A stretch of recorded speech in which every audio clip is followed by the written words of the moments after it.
Hello and welcome to this video. This is going to be a different video to usual, but I've had a number of people ask me about this, and so today I'm going to make a short vlog about the Australian bushfires. I know from my YouTube analytics that most of my audience is international, so not from Australia. So today I'm going to give you a bit of a rundown of what is happening in Australia at the moment and what we might be able to do about it. I'm also going to remind my fellow Australians of what we need to be doing or what we need to be thinking about during this time. Now, there are a lot of people who are upset or angry about how this crisis is being handled, and I'm not going to talk about that today in this video. Once the fires are all out, there will be a time where we must discuss how we prepare in the future and what we do differently, but I'm not going to get into the politics of this issue. I'm more concerned right now about being vigilant and compassionate. So what's happening in Australia? I'm sure you've seen it on the news at the moment that Australia is experiencing possibly the worst bushfire season ever. So we're only partway through January and only partway through our fire season, and already 6.3 million hectares or 16 million acres have been burned. For comparison, that's almost the size of Lithuania. 25 people have died, with 6 still missing. Over 1,500 homes have been lost, and hundreds of millions of animals have died, and those numbers are all set to increase as this season goes on. Some experts are saying that the fires won't be put out for another 2 months. This is a bad situation. Bushfire is the reality of living in Australia.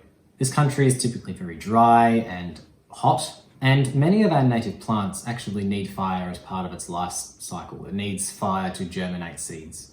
Many of our trees, therefore, are extremely flammable. Eucalyptus trees are full of eucalyptus oil, which is highly flammable.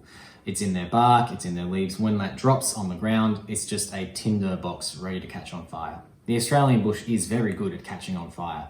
There are people in charge of managing forests and bushland who perform controlled burns, which is a safe way of burning parts of forests to reduce fuel and to regenerate it. This is a way to reduce the likelihood of wild bushfires or bushfires getting out of control happening. But sometimes, especially during really bad fire seasons, that's not enough. Many parts of Australia are currently in drought, and so the environment and the vegetation is very dry. Also, we've experienced record-breaking heat, and these factors combined have just made it very easy for fires to start. Australia is really feeling the effects of climate change. There are a number of people who have asked me if I am okay because they know that I live in Australia and they're concerned. To that, my answer is yes. Where I live in the outer suburbs of Melbourne is reasonably safe. The closest fire front currently is about 200 kilometres away, but I'm still being aware and alert.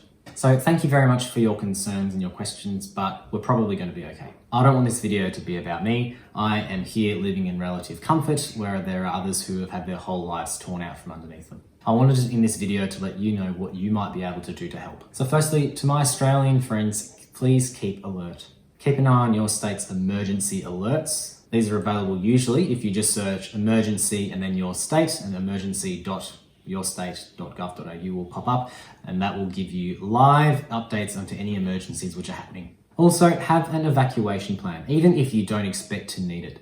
I don't expect to need it living where I do, but my wife and I still have a plan. We have got some friends in another area who we were able to stay with. We've got our pet carriers ready to go. We've got the important documents that we might need to take ready to go. So if we're told to leave, we can just up and go.